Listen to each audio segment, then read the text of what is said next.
Welcome to our Friday night live. I had to check if it's Friday. It is Friday. And we have a very, very beautiful special guest, as you can see. Her name is Heather, and she is also the $1,000 prize winner of the 90-day transformation challenge in the Steak and Butter Gang. So, how can I not feature our winner here? Heather, welcome. How did you find the carnivore diet? Oh, thanks so much, Bella. I found Of the course. carnivore diet through a very good friend of mine a couple years ago. He was the only person I knew that was eating nothing but red meat every day and cooking red meat and feeding me red meat. And Wow. that's kind of how I got introduced to it. And at that point, I was still hesitant and thought red meat was bad for me. And I couldn't believe he was eating it every day. So then I went down the rabbit hole of finding you on YouTube. Wow. Wait, so was I the first carnivore creator you found? Yes. Oh my gosh. I'm honored. Thank you for Yeah. sharing that. And now, how long have you been carnivore? So I've gone strict carnivore since the end of April when I Okay. first joined, yeah, the first group with you, and then SBG on Yes. June 1st. So about four Fantastic. months, I guess. Yeah. That's a good amount of time. Now, when you joined SPG on June 1st, you did the priming protocol. How did priming go for you? It went amazing, and I'm still priming. Oh, really? um, yeah, it was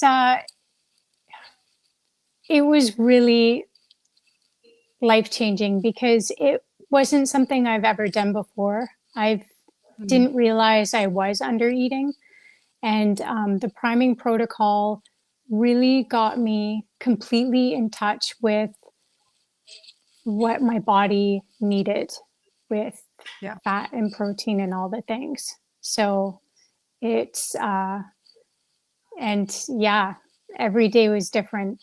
It was pretty incredible. What are some typical meals that you lean on when priming? Typical meals would be I was doing a lot of eggs and ground beef at first. Um, then I got into a lot of lamb and bison. Um, I definitely had quite a few ribeye steaks, and I'm really into the raw beef suet and the tallow. I did quite a bit of butter at first, and then I had to back off a bit on the butter because I was getting a histamine response after a bit. And then I Mm. really leaned into the tallow. And I used to be quite afraid of fat, and now I'm all in on fat. I love that. Beautiful. Now, I see a question on priming, so let me bring Yeah. on the priming coach right here. Hello, Raymond. Welcome. If you don't mind defining priming for those who don't know what it is. Yeah, hey, and hey everyone. So priming is very simple. So it is a chance to nourish your bodies properly with nutrient dense foods, aka carnivore. So we eat 3 meals a day until comfortably stuffed, an hour after waking, and if we have anything but water, we need to have it as a dessert. We do this for a period for at least, it depends, at least 2 weeks. But there are a lot of people, like Heather just said, that she needed a lot more. You know when you're ready to get out of priming, when you just can't stand it anymore. So, and you just can't go forward with these 3 meals. Your body's just saying, "I've gotten enough." And again, that just depends on the kind of damage that we've had in the past. Now, let's share screen and show off Heather's before and after photos. It is a transformation challenge after all. So take a look at the dates here. We've got July 6th, 2025. Okay, and then let's scroll.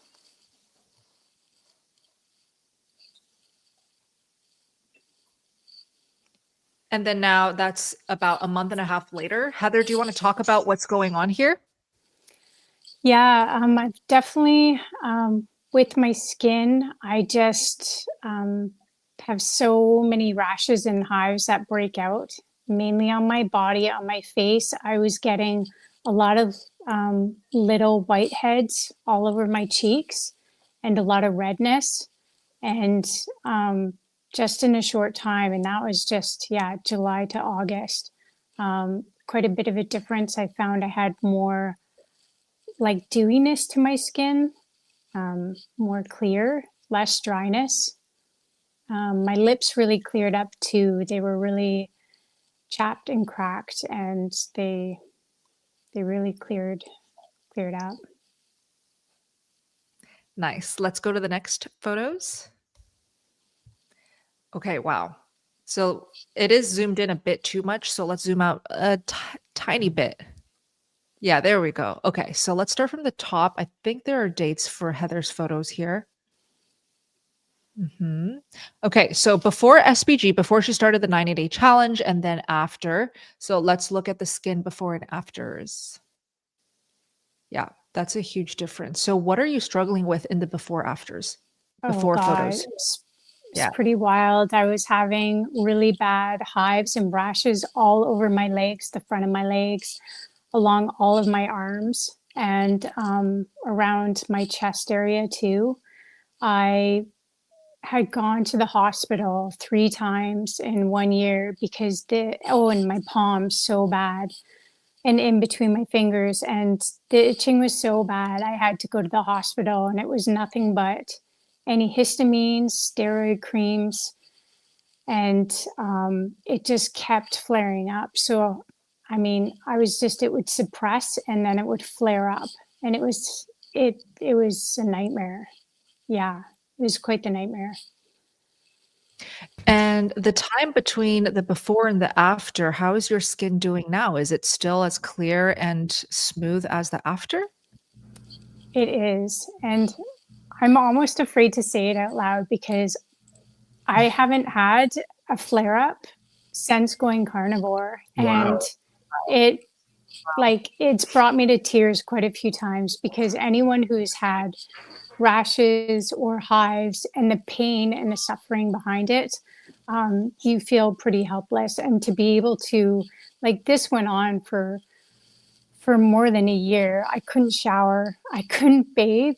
Like, water would just bring it out so badly. So I had to sponge bath myself, wash my hair in the sink. It was to that level. And I'm now officially off of all antihistamines. I haven't taken any for the last like a month into starting it. I stopped taking them to test it, and I was like, oh my God, do I not need to take these? So yeah, it's like, I think I've spent $1,000 on creams and histamines this year. So to be off that and not have to keep spending that is just, it really is life changing. I can wear clothes that are tight, that they can rub, no problem. It's Amazing. just, yeah. Congratulations, Heather. Let's all celebrate with Heather in the comments and in the live chat. And thank you for sharing your story, your testimonial, and your results after doing the 90-day challenge. You most certainly deserve the $1,000 cash prize. And by the way, these transformation prizes that we give out, they're random. The judges, which is the SBG team, they decide the top 10. And then from the top 10, we spin a wheel, and the winner wins $1,000 every single 90-day challenge cycle. So you could also win $1,000 if you guys join the next 90-day challenge. And as you can see, it's right up on the screen. We also have lots of other cash prizes to keep everyone motivated throughout the 90 days. But I love featuring my favorite guest speakers. It's not just about the coaches or about me in there. It's really not about that at all. It's about the guidance that you can get from all of the guest speakers showing on the screen. So Dr. Baker comes every single month. We try to get Sally Norton to come as much as possible to talk about oxalate dumping. Dr. Chafee will soon be coming every month again. We have Dr. Bright coming every single month to talk about women's hormones, thyroid, cortisol, all of that.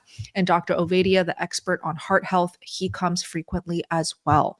So to join the next 90-day challenge, and you can join literally anytime throughout any month and just start your 90 days from there, it's linked in the description box. Okay, so it's the first link in the description box, and we cannot wait to welcome you in and help you guys out reach your goals, all of the above.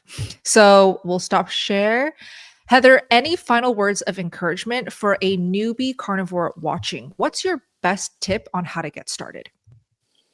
My best tip is to just do it, join the steak and butter gal community, because it's like that group is really what got me through. There's so much to it, to have the support and knowledge. And I'm a shy person, and even if you're a shy person and you don't want to speak, you don't want to be seen, you can still sit in on all of these calls. There's so much valuable information, and you don't feel alone. And sometimes it does take a while to wrap your head around this way of eating, but this is what we're meant to eat. We're meant to eat meat. And if you're looking to heal, I've literally healed over 20 things, and I'm only 4 months in. So, I mean, for such a small amount of money to be part of such a great community, I join now.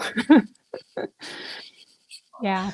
Thank you, Heather. You're the best. Thank you. We love you, and we can't wait to continue watching you progress with your carnivore healing journey. I will let you off the stage now, but thank you again for joining us today, Heather. Let's all thank her in the comments. Thank you. Okay. And now we get onto our Q&A of our weekly live stream. So let me bring on the rest of the team here. We've got Coach Alyssa. Do you want to introduce yourself? Hi, I'm Coach Alyssa. I'm a 2-year carnivore, over 18 months on lion diet. And of course, many of you already know this, but for those who don't, I've overcome chronic migraines, type 2 diabetes, and I am working on full remission of lupus without any medication. Beautiful. And we've got Todd Bockness, Carnivore Cure. Introduce yourself. Howdy. Yeah, I'm Todd Bockness with Carnivore Cure, and you can find me in SBG in the open chat, as well as the Iron Sharpens Iron meeting, but also here on my YouTube channel. And yeah, I am 30. Well, in fact, it's going to be this month. I'll be 1,000 days carnivore. It's going to be fun here in a few more weeks. And then, yeah, and just reversed a lot of, got off all medication, down 335, almost 340 pounds now, and just feeling great. This was a Hail Mary for me, but it brought everything back. And I stalled out, was having trouble on carnivore until Lindy drugged me into the steak and butter gang, and the priming specifically pulled me out of a stall, and ended up losing another almost 200 pounds while eating 7,000 calories a day. So that's why I'm here. You heard that right. Okay. 7,000 calories a day while losing hundreds of pounds. Isn't that crazy? Yeah. Ask your questions, guys. Start with a capital Q. We already have a lot in line, so I'm just going to jump right in. Amanda, welcome. How much do you eat in a day, and when do you eat? I'm assuming Amanda's asking me. So I eat anywhere from 2 to 3 pounds now. I'm 6.5 years in, though, guys. When I was my first year of carnivore, I was eating anywhere from 4 to 5 pounds. That would be my average per day of meat only. Don't even count the eggs or the butter yet. So that's a lot of calories. How many? I'm not really sure, but you get the idea. Now, 2 to 3 pounds is sufficient for me. And when do I eat? I eat as soon as I wake up, whenever it is that I wake up. If it's 6 a.m., I wake up shortly. I eat shortly after, and then I'll have either a early dinner, maybe a lunch if my period's coming. So that means 3 meals a day. But typically, I'm currently 2 meals a day. Early breakfast, early dinner. That's my routine these days. Does this mean that you guys need to eat exactly like me? No. You guys need to just focus on priming combined with carnivore.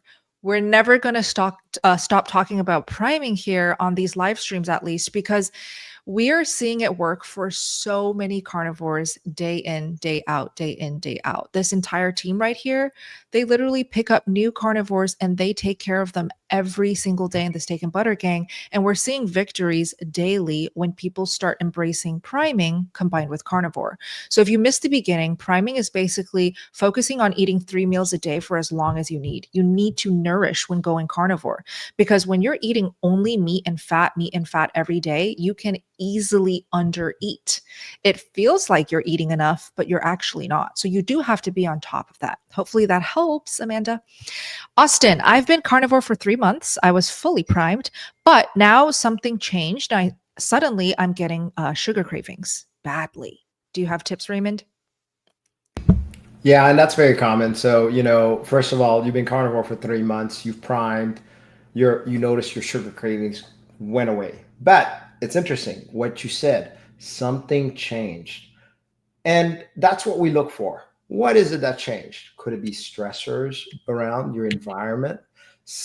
And believe it or not, it doesn't take that much. It could be just death in the family, which is a big deal. And it takes everything out of you without you even realizing it. So what to do about it? Yes, absolutely.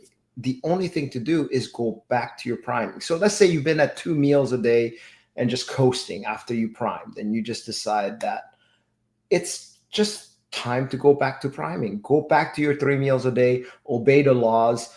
Hour after you wake up, you're eating, and make sure that if you have anything other than water, do it as a dessert. And just stay on that consistency until those cravings go away. It will go away. Love it. Alyssa, you are the host of our weekly sugar cravings and addiction calls. So what are your tips? Number one, are you eating enough? I mean, so many people are expecting to get rid of their sugar cravings by fasting or by, just eating in moderation, so to speak. And it's like sometimes you got to give yourself the extra protein, the extra fats in order to get past those addictions. And so I would say definitely check in with yourself. Don't be afraid to eat, more meat, more fatty meat, some butter if you need to. And yes, we have our weekly sugar and carb addiction recovery call. And in there, we have a living document which we continue to add to every week. Tips that we've collected from all of our members. What gets you through these tempting sounds and sugar cravings and these other cravings. So yes, if you need help in that aspect, please come join us. Thank you, Alyssa. Tammy wants to know, when do the mood swings and extreme tiredness pass? Let's give this to Todd. Well, I mean, it depends. There's so many things there. Like, I don't know what your diet's like. There could be things causing it, or you just might not be eating enough, and it takes time to heal. But the tiredness, if you're eating enough, go with that, because that could be the thing trying to heal your mood swings for sure. Like what I noticed is when I was doing the priming, I used to think, within the first couple weeks, I thought this can't be right, because now that I'm eating a bunch, I'm tired all the time and I want to sleep. Right. And I had a busy job. And so I was like, I can't be sleeping. And then I made room, heard everybody talk about the naps and those things. And I made room and I did sleep. And that's when all the healing happened, because the reality of it is that if you've been in a nutrient deficit for a long time, and then you finally give your body what it needs and you finally stop poisoning it with junk, it also needs time to heal, and it does its best healing when you're asleep. So you start getting tired because it wants to put those building blocks to work and start healing things. And when it starts healing things, especially hormones, when you're sleeping, that's when some of the mood swings and things start to go away and some of the emotions go away. So lean into the sleeping. It's not a bad thing. It's not a bad sign. It's actually a sign your body's healing. Beautiful. This is a similar one. So Jasmine says, I've been carnivore for 2 months and I've lost 3 kg, never a meat eater until 2 months ago. And I already see hair growth, bloating, gone. BP down to 115/70.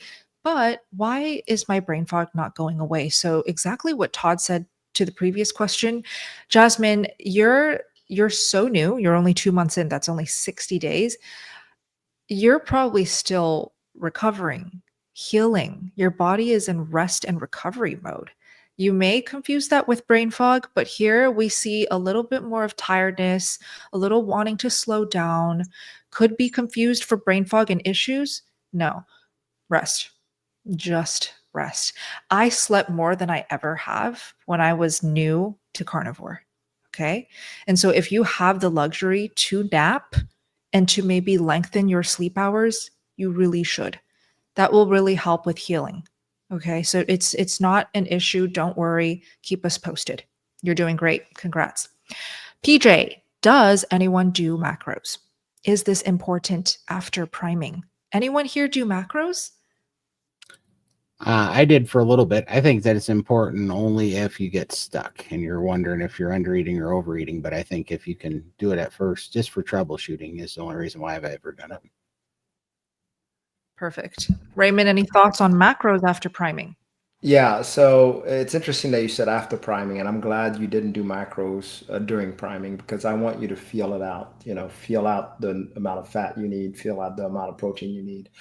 Now, later on, just like Todd says, just to get an idea of how you're eating, macros could come in handy. It may give you a little bit of clarity on what's going on, but what I would say, that's probably the only important thing. If you're just stuck, you can't figure certain things out, then tracking would be a good idea. Now, again, we need to realize if macros stress you out, then don't do it, because a stressed out body doesn't digest very well. So do remember that.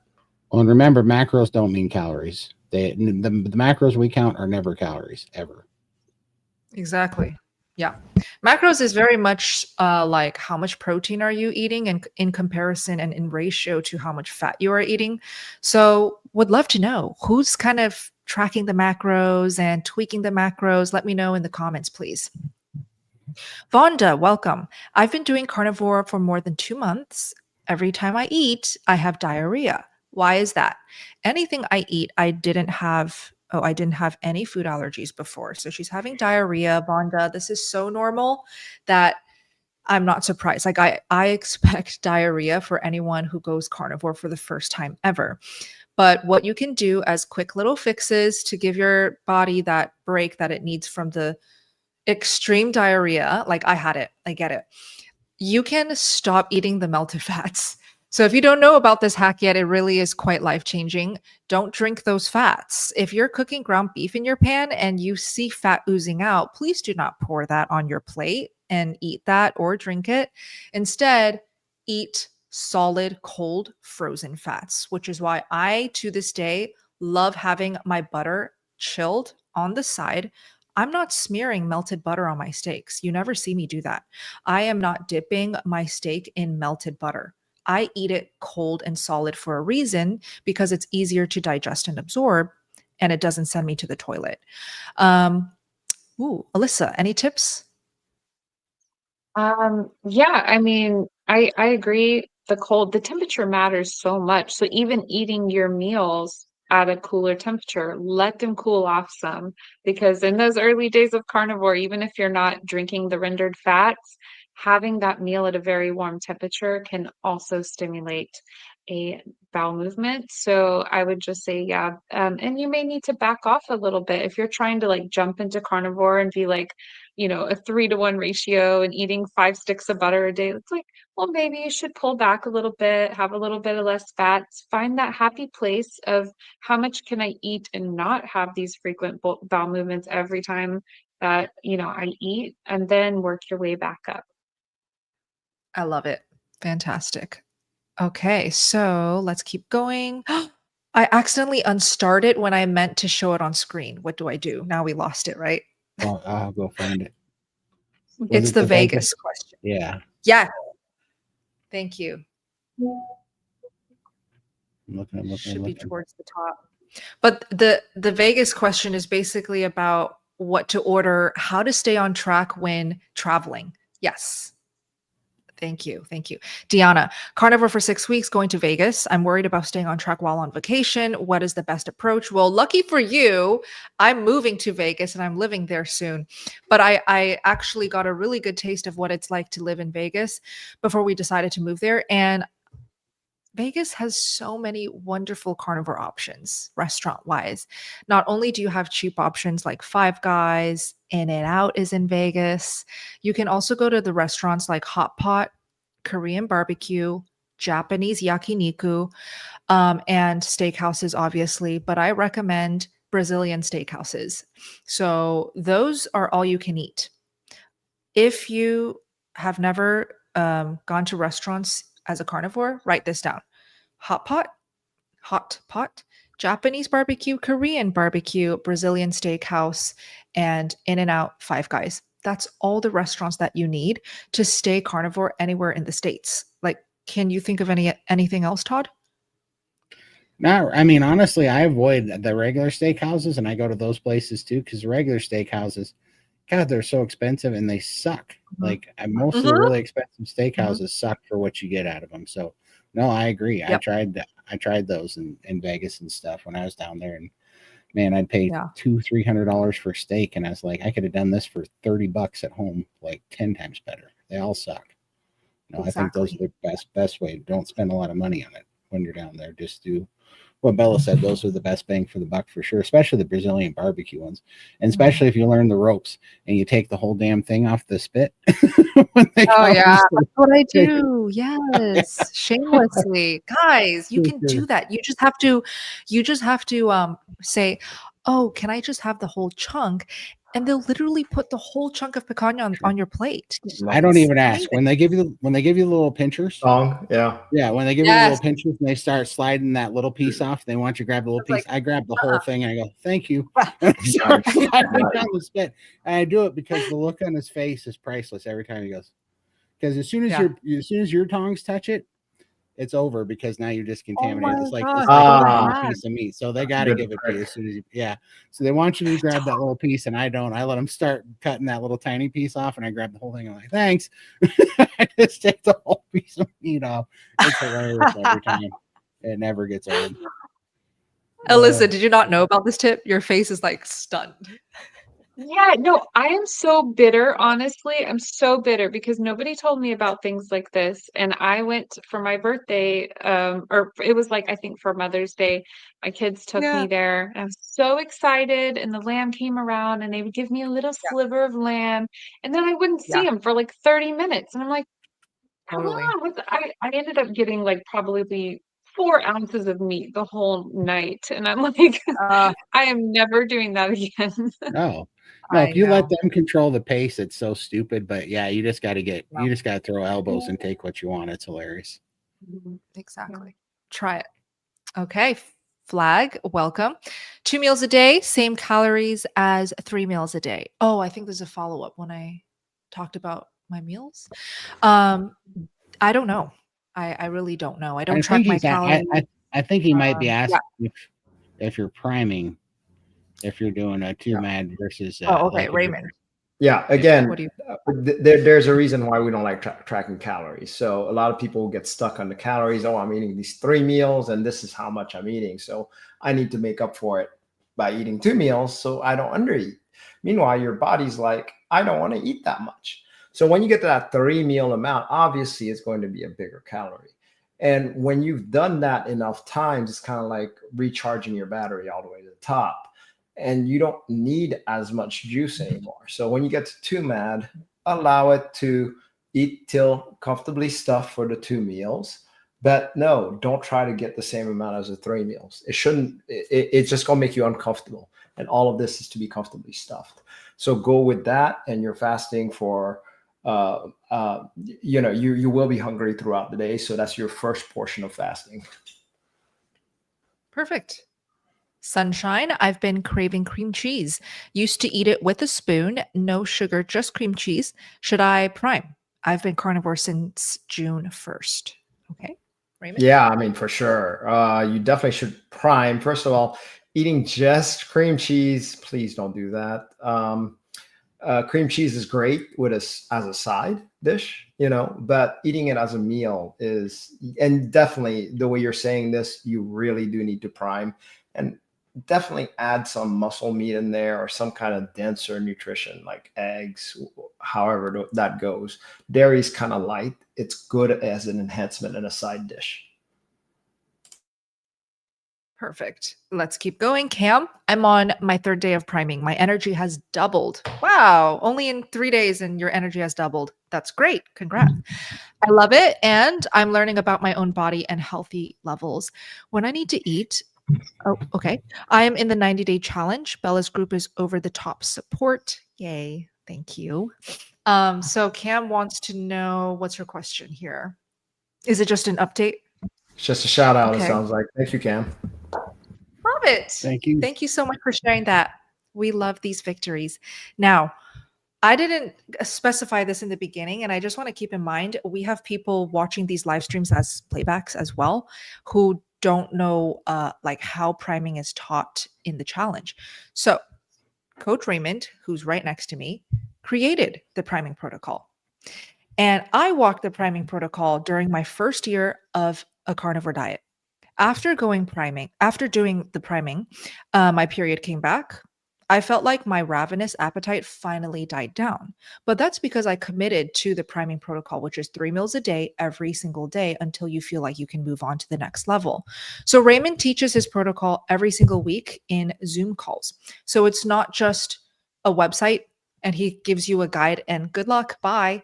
There's Zoom calls where you can show up and actually work closely with all of these coaches, with everyone on the team. Not just priming, though, but he also teaches fasting. So it's an entire program that you can walk to explore what works for you, to tweak so that you get to your weight loss goals and your healing.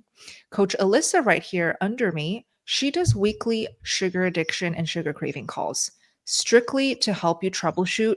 Why are the sugar cravings not going away? What are some tips in troubleshooting to help the sugar cravings go away? We get how difficult and tormenting it can be to get through that initial sugar craving and sugar withdrawal stage. Todd right here, he does open chat. Open chat is basically meetings all throughout the week. It's not recorded for all of our members to hop on and ask questions, connect, make friends, feel like they're not alone. So it's really so many meetings for you guys to get the support and guidance you need within the 90-day challenge. And so the banner is up. It's sbgmeetup.com. Or you guys can just click the first link down below in the description box. Just tap the description and you'll see it expand. And you can explore the links and details that way too. So just making sure you guys know. Yeah, go ahead. Well, and then don't forget that the winner of the 90-day challenge has a shot every month at $2,000 prize pool. So it's fantastic. Exactly. There's all sorts of ways to win too. And that's pretty incredible because just like the community keeps you accountable, the prize pool also just gives you something fun to shoot for, Exactly. And every time we talk about it, we've got members saying it's a great group, really good atmosphere. We love everyone in the gang. You guys are family. And by the way, you guys are lucky. You got to witness the very first winner of that first 90-day challenge. Every month, we will be announcing another winner. Exactly. That's right. Obviously, if you win, you are invited on my channel if you guys want to be featured. Okay. I would be honored. Okay. Let's keep going. I'm loving priming 3 meals a day. The sugar cravings have not come up. In my mind, Kerrygold melts like that when I eat it. 1 stick a day. Also, I nap throughout the day, which helps a lot. Another priming testimonial. We love it. Thank you so much. Okay. Jazz, is 400 milligrams of magnesium too much? What do you think, Alyssa? So it really depends on, number one, the person. Number two, what form of magnesium is it? Are you taking magnesium citrate, glycinate, malate? Like there's also magnesium blends. So I would just encourage you to start with a very small dose. If the bottle is telling you to take 400, maybe start with half of that and work your way up, see how it goes. Yes. And Jazz, tell us if you can what you are using the magnesium for, please. Amos, welcome. I've been on a lion diet just over a year, and my visit to the toilet has been normal 3 to 4 times a week. But in the last month, nothing but diarrhea. I have not changed my diet. Should I be lowering my fat intake, Alyssa? You definitely could do that as a first step. Maybe lower the fat a little bit, see if that gets relieved. But sometimes things like histamine can cause diarrhea. Even things like oxalates can cause diarrhea. So I would play with just one of those variables at a time. And so maybe you can pinpoint which it could be from. Perfect. Oh, another one for Alyssa. Stefan, welcome. I have lupus and I've been on carnivore for 2 months. I started feeling much better, but was under eating. So I added some fruits to try and increase my appetite. But I feel like my joint pain came back. Oh, that's all she typed. So any thoughts, Alyssa? Yeah, I would definitely take the fruits back out. I highly encourage you, like anybody with lupus or a major autoimmune condition they're battling, go lion diet. And I know it sounds crazy, like, oh, you already were under eating, but I was able to go from being severely underweight to being severely healthy weight now. Um, Fighting lupus, overcoming all these chronic conditions just on lion diet. And, I had to start small with about 2 ounces at a time. Every 2 hours, I set my clock and I ate on a schedule. I ate like it was my job, and it brought me Mhm. back to life. It got rid of my chronic joint pain. I have degenerative disc disease, scoliosis, arthritis, and all of these things give me zero pain on a daily basis now. So I would just encourage you, go back to full carnivore. If you can bring yourself to try lion diet, try the lion diet. You'll be feeling so much better, and just really focus on maybe eating more frequently. If you don't have much of an appetite, see if you can get 2 bites in every 2 hours, and let us know how it goes. I hope you come check back in. Amazing. Thank you, Alyssa. Danny, welcome. My husband wants to do carnivore, but he's had issues with kidney stones and is afraid they will flare up. Any recommendations for him starting, Todd? Well, I think you might have more kidney stones for a little while when you get rid of all the kidney stones you have, because you are going to detox them, and those stones that you're holding right now, or if you're having that problem, are going to break up. But just remember that kidney stones are calcium oxalates, and calcium oxalates are from vegetables and carbohydrates, not from meat or fat. And I never had a kidney stone in my life until I went carnivore. And it wasn't because they gave me kidney stones. It was because I had built up so much calcium oxalate from drinking so much black tea and energy drinks that they did a scan, and my kidney had a giant piece of calcium oxalate in it. Now, because I haven't had it in so long, and I'm eating a low inflammatory diet, that those calcium oxalates broke up, and I'm detoxing them. So the good news and the bad news is, the good news is you will eventually get rid of all the calcium oxalate stones and you will not have any more. The bad news is you got to pass them first. And so you are going to detox those stones. And so it kind of just depends on if you want to have the detox and just bite the bullet and be done with it, or if you just want to have stones for forever. But don't, the only way out of this is to stop putting the calcium oxalates in there. And the only way to do that, and also, and not just that, but insulin resistance causes kidney stones too. So you want to be on the lowest inflammatory diet you can with, and not feeding it calcium oxalates, and that is carnivore. So, and I feel your pain. I passed 4 of them this year, and I never passed one before in my life. And the last one took 11 days, and it was a 50, what was it, 50 millimeters or whatever. It was like half size of a pea. It was the worst thing I ever had to do, but I got to get them out. So we just kind of got to bite the bullet and go for it. Thank you, Todd. Alexis, welcome. Can you please go over priming? Well, we already did, so just watch the beginning of the live stream, please. Sharon, thank you, SBG. I'm in the 90-day challenge and the support is amazing. We're so happy to hear that. 7 kg down, and now in my 3rd week, I have ditched the scales. Another amazing testimonial. Like, there's just too many. And you guys are so generous and so kind to share it in the chat every single week, showing up to support and to share and to cheer everyone on in the comments and live chat. So please keep the victories coming. I know we recently celebrated the end of our first 90-day challenge. I would love to feature more throughout this live stream. So share your victories. Mastermind, welcome. Can I cure PCOS and hypothyroidism on carnivore or maybe even on ketovore? I'm going to give this to Alyssa, but just know that I have seen so many people cure PCOS and hypothyroidism and any type of female hormone issues with a carnivore diet. I can't speak for ketovore. I've never done it before, but carnivore, heck yes. What do you think, Alyssa? Absolutely.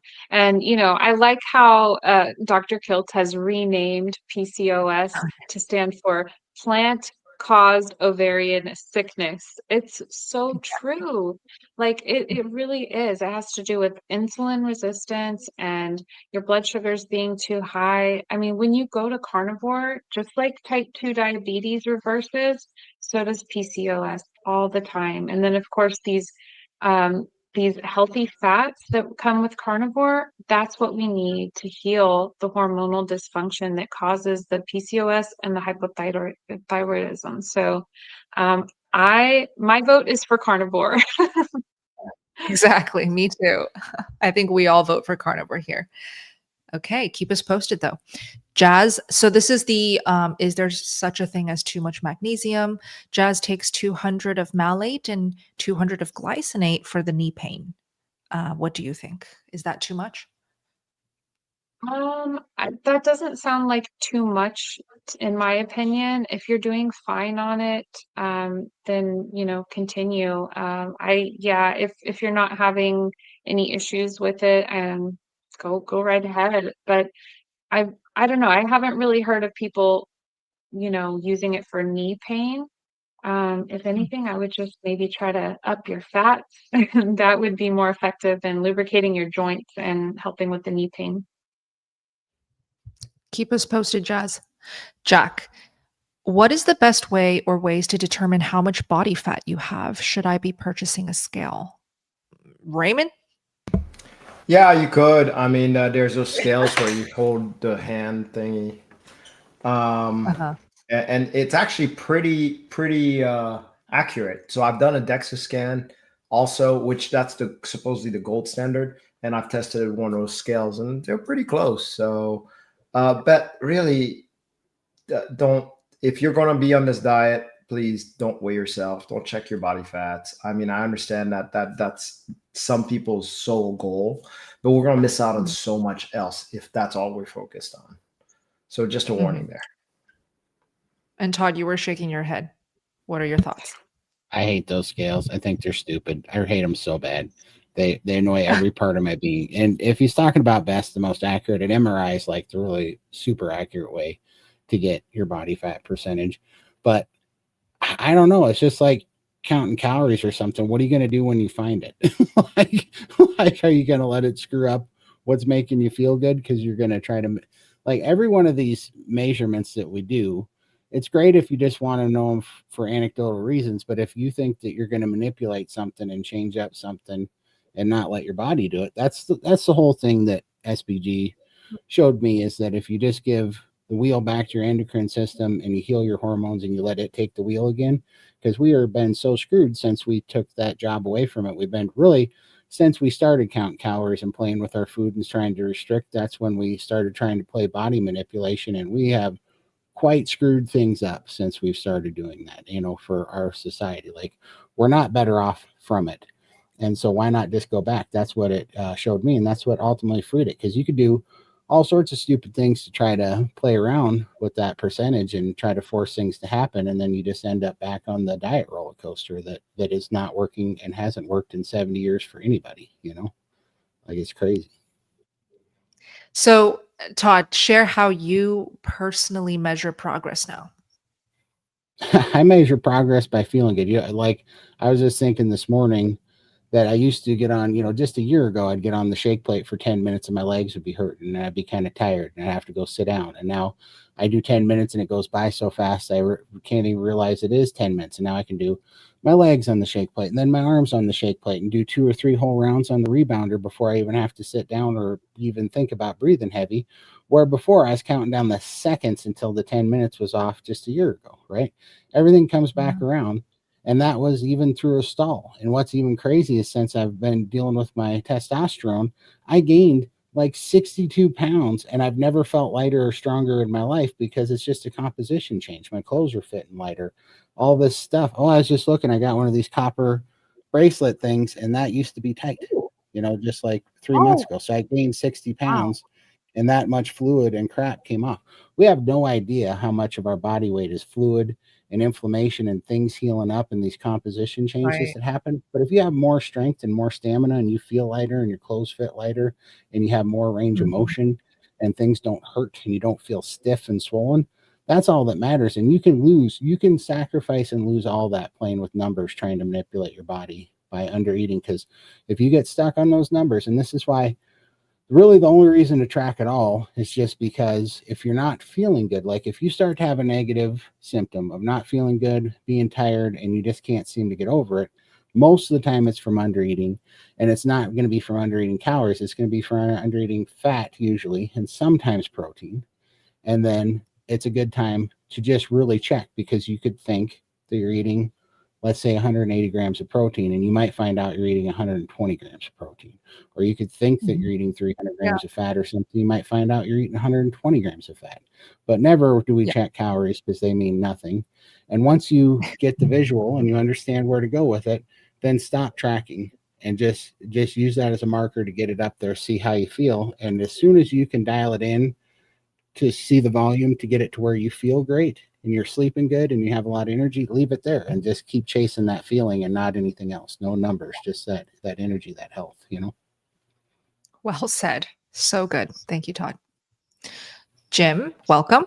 I'm a member of SBG and I'm running level 2 for the second time. So pleased with the program. Broke my stall. I did dinner 1 meal a day today. Difficult to get in enough protein in the 2-hour window, Raymond. What do you think? So first of all, on the level 2, it is difficult to get enough protein, but that's not the point. You're eating to full. You're not measuring protein or fat. You're just eating to full. You've got 1 meal to do it in a 1-hour window. Again, I don't want you to meet the requirement for your 2 meals. You're doing what feels good for the 1 meal, and you're doing it for 5 days. As a matter of fact, in that 5 days, you're going to have different ranges. Some are going to be 18 hours. Some is going to be like 30 hours in this range. So notice how the pattern works within those 5 days for level 2 and feel them out. Don't overthink it. Just follow it. Follow your body. If you're able to do the fast, that's what counts. Perfect. All right. And thank you, Jim, for sharing your victories. That's awesome. Rachel, is there any benefit to adding MCT oil to your butter coffee or not really? I've never tried it. Has anyone tried MCT oil? Laura swears by the MCT oil. She said it made a difference for her cognition. So, I mean, and I've heard from, I don't do it, but for some people like that, like to do the bulletproof coffee, obviously they rave about it. And certain other influencers do. So to me, it's like, if you want to try it, if it works for you, great. If it doesn't, no harm. I just don't feel like it's carnivore, so I don't do it. Right. Great. Hoosier Carnivore is here. Welcome. His NSV is, hi, Brett. I'm restarting my carnivore lifestyle with the 90-day challenge and can say the issue I was having with food noise and cravings is gone in just 4 days. Wow. Carnivore is amazing. Brett, you're amazing. That's amazing. Congrats. So victories like these, again, happen every day in the Steak and Butter Gang. Okay, because you're getting that community that you need to actually stay on track for days and days and days on end. Any thoughts, Todd? Well, absolutely. Brett was on my live stream last Sunday, and he hopped back in because we were getting him on. And I told him, I said, I promise you, because I challenged him to do the 90-day challenge with us. I said, I promise you, the food noise will go away because he was struggling with it. So this is crazy. But we had a conversation the next day, and to focus on the fat and get rid of the coffee, because he was doing coffees and cream in his coffees and a few things like that. And so we talked about getting rid of all the seasonings, all the coffees, all the stuff. And basically I told him, I challenge you to go lion. And so we went over what that might look like. And we talked about doing pemmican and just hitting it really hard for 90 days, but hitting the macros. And so it sounds like he's hitting it, and it's already the noise. Because Brett, put in the comments, because you were carnivore for a long time, but you told me on Sunday that you still were fighting the food noise that whole time you were carnivore. And it sounds like the priming and the 2-to-1 fat to protein and really getting rid of the coffee sounds like to me that the food noise went away. Then, if what you're saying here killed your food noise in 4 days. So, I mean, Yeah. this is the number one reason that calorie restriction is so harmful, because you'll never get free if you always just follow that matrix of calorie nonsense. Yeah, let us know, Brett. We'll circle back, but congrats so far. Maniwa, welcome. Why is it easier to eat a 22-ounce ribeye than a 16-ounce hamburger? Anyone know? Yeah, she asked this today in open chat too, and I gave a few theories, so I'm sure she doesn't want to hear them again. But yeah, she's saying she can eat a 22-ounce ribeye, no problem, but she tries to eat a pound of hamburger, and she just can't. So I'm gonna what do guess you you're guys just. I'm gonna guess you're sick of hamburgers. I'm gonna guess. think? Like I get sick of certain things, and I can't, just for whatever reason, I just can't seem to palate it that day or that month even. And so I think you might have just eaten a lot of hamburger, but also hamburger gets really dry too. That's the other thing, and that's the other reason I hate hamburger. I would guess it's one of those two reasons, but that's just me. And also, come on, the palatability of a ribeye is gonna be better than a burger, Yeah. I think. For sure. Unless you cook it like Todd with his masterful cooking skills, then sure. But anyone who makes a hamburger, I doubt it's going to taste as good as a ribeye. Could be that. Menawa, let us know. Yeah, we'll see. Gabriel, welcome.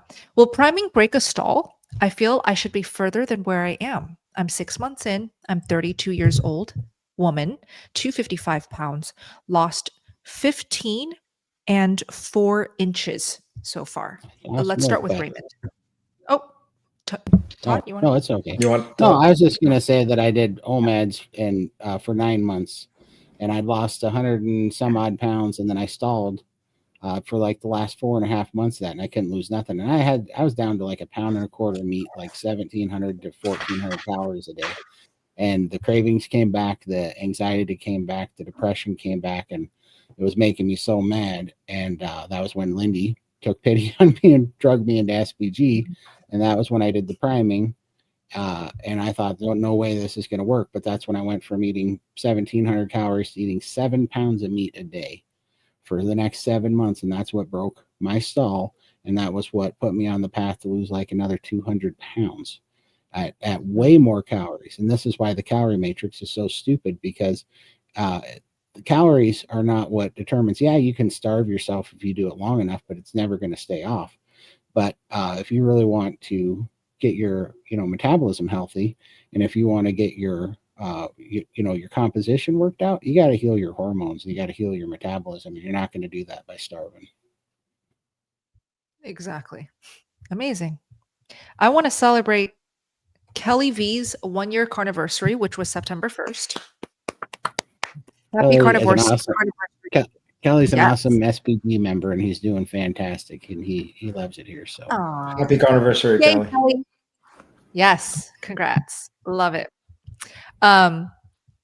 Okay, so there was another victory that I really wanted to share. Yes, community is very important. Absolutely. Oh, here. So 70 pounds until the goal weight, but out of the wheelchair, skip the walker, now just using a cane. That's amazing. That's the healing we love to see. Yeah. What is food noise? What is food noise, Alyssa? It's exactly what it sounds like. It's like, have you ever just been sitting there and you know that you have something sweet or whatever it is that you're craving or like that you are maybe addicted to, and you feel like it's calling to you from the cabinet, or maybe in your head, you can't think about anything else except this thing. And I know for myself, I was so addicted to the little bit of heavy cream that I could have in my coffee every morning. And so I would wake up multiple times in the night checking the time, like, is it morning yet? Is it morning yet? I just want to be able to have Wow. that cream. Really? And that is food noise. You can't think about anything else except looking forward to that next time you get to eat whatever it is. So Dang. yeah, it's just constant food thoughts. Good, good explanation. Here, in Japan, food Oh, noise is sorry. called mouth. No worries. In Japan, food noise is called mouth loneliness, which is kind of funny. I Mouth love loneliness. that. Okay. Yeah. A serious question though. Do you find adding cream or milk to coffee makes it taste better or makes it a better drink? Or do you find it makes it a less of a good drink? Like does it ruin coffee for you? I'm so curious because when I add cream and milk to my coffee and I've tried it multiple times, it tastes really bad to me. I don't like it. And I don't know why when the rest of the world loves it. However, the thing is when I add butter to my coffee, it tastes just delicious to me. So I don't know what Mm, it is. I love my yeah. coffee black, and maybe it's just personal preference. But anyways, go ahead, Todd. You put something up. Yeah, I was just putting the super sticker up because that popped up, and then I was going to show you his comment on there. What do you all think about bicarbonate of soda as a meat tenderizer? I know it's off topic, but every cut of meat is tender as heck. Do you want to take this, Todd? I've never used it. There's so many better ways to tenderize your meat, and low and slow cooking, I think, is the best way to go about it. But also, you can just use the the hand meat tenderizers, which are just as good. But I don't know. I've never played with any of those because I don't like anything that sounds like that word. Who the heck knows what's actually in there? I don't even play with seasonings, much less the chemical meat tenderizers, because I have no idea what they are. So I really don't Hmm. don't know how to answer you there. I mean, I guess if it doesn't bother you, it's just that I just wonder what those things do, right? Because I have a theory, right? Like they messed with the wheat until we got gluten, and gluten is a bastard shaped protein for the molecule, so they don't fit in the receptors, and that's why they stick around the body. And so many people are allergic to them because it's protein, but it's not a natural protein bond.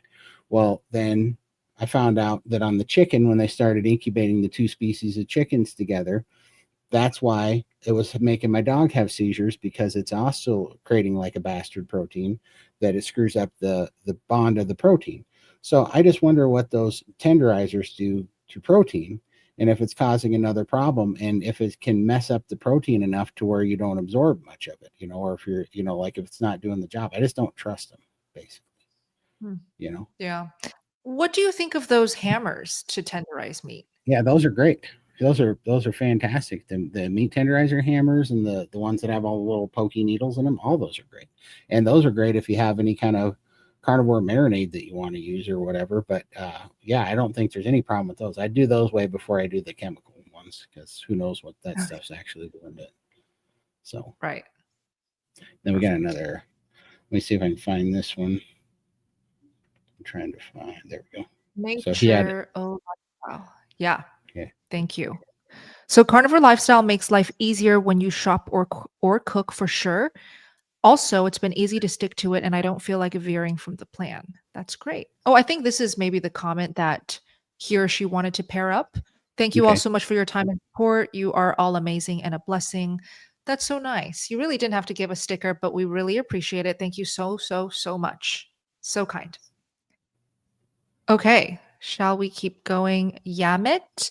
I've been doing Dr. Bright's butter coffee with raw egg yolk since that great video you made, Bella. It's so fantastic. Thank you for watching that. I made that in Italy when I was in her apartment. It's very good. All right, Target Prime Rib. Good to see you. Last question we'll take for the night, by the way. What are the best knives for me to get to cut up my own steak? I have a feeling this is for Todd. I like the Japanese, 70 layer folded steel. Those ones are the best ones, I think. You can get them on, I'm trying to think of the name. There's one name. Yeah, those ones. Those ones are really good too. Yep. I got this from Todd. Yeah, those ones are fantastic. And then there's a bigger version, but they are the carbon steel. Yeah, those ones are really nice. And the Japanese carbon steel chef knives are best because they take the best sharp. They take the best edge when you resharpen them. All knives get dull, and so it's not about if they're going to get dull or not. It's if they'll take a good edge when you resharpen them. And so there's Thomas, I got your DM. I'm gonna go find the one that I had because I can't remember. There's some expensive ones that I had. They're not any better than like the $30 and $40 Japanese folded steel ones. So I'll send you a couple links on them because they're fantastic and they hold an edge for forever. What you really got to spend money on is a good set of sharpening stones, and you can make those things surgical sharp like crazy. I can get my knife so sharp. I'm not even kidding. I can take the whole 7 rib briskets or ribeyes that are like, that thick. And I don't have to put any pressure on my knife. I can set it on there with my 2 fingers and move it back and forth, and it'll fall all the way through that meat. It is crazy sharp. Like take a finger off sharp if you get that folded steel. So get good sharpening stones. Amazing. Okay, well, to wrap up, I just wanted to share the most important in-person event of the year coming up, our SBG meetup. And it's, again, going to be in Bozeman, Montana. This will be our second time we ever do it. Oh, thank you. That's the wrong banner. Let me just take that off. Okay, so it's at sbg.events. And Bozeman, Montana is actually Todd Bockness's hometown. And I think it's just the perfect place to have carnivores meet up, celebrate. It's also on America's birthday, July 4th. So it's a great time. Todd, any thoughts? Absolutely. Yeah, we want to see you out there at our 4th of July party. We've been throwing one for 23, 24 years now. And so that was kind of what spawned this. It was just a good excuse to get carnivores together, and it was so much fun this year. And Bozeman's a beautiful area, and it's a fun place to vacation, and there's not many carnivore events out this way, so it seemed like a good idea to put one out here. And man, it was such a blast this year because it's very beautiful.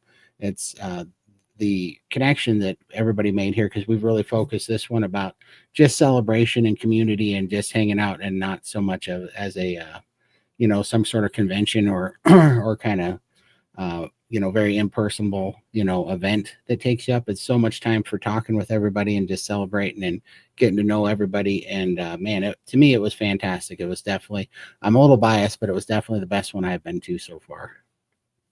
100%. I'm biased too, but it was for me too. We also met so many of you guys in person, and we can't wait to meet you in person next year. It's also linked down below. What else is there to announce? Well, Hack Your Health is coming up. So that's in just a few months now. That is in November. It's also linked down below. If you are kind of more of a geek, you love the learning, you do want more of a convention vibe, then Hack Your Health is hands down the best carnivore convention. You also will get to meet a lot of the really, really well-respected doctors and voices and supporters of a keto carnivore diet in the space, and you get to meet them in person. So discount code for that is CARNIVORE for $100 off, and we will all be there. We can't wait to meet you in Tampa, Florida. Okay, I think that's everything. Did we shout out Dr. Bright and SBG this year? Well, of course. Well, Dr. Bright is a huge part of my life because she's the reason why I'm high-fat carnivore. And this morning, we had a Dr. Bright guest call in the Steak and Butter Gang. And she will now be doing group coaching calls. So group community guidance. And she really wants to focus on groups instead of one-on-ones, just because she can help more people at once. And I think that's a great idea. So we'll also link that in the description box if you're interested in working with Dr. Elizabeth Bright. Thank you for that, Todd. That's awesome. Awesome. Have a beautiful weekend, and we'll see you next week. Thank See you. guys.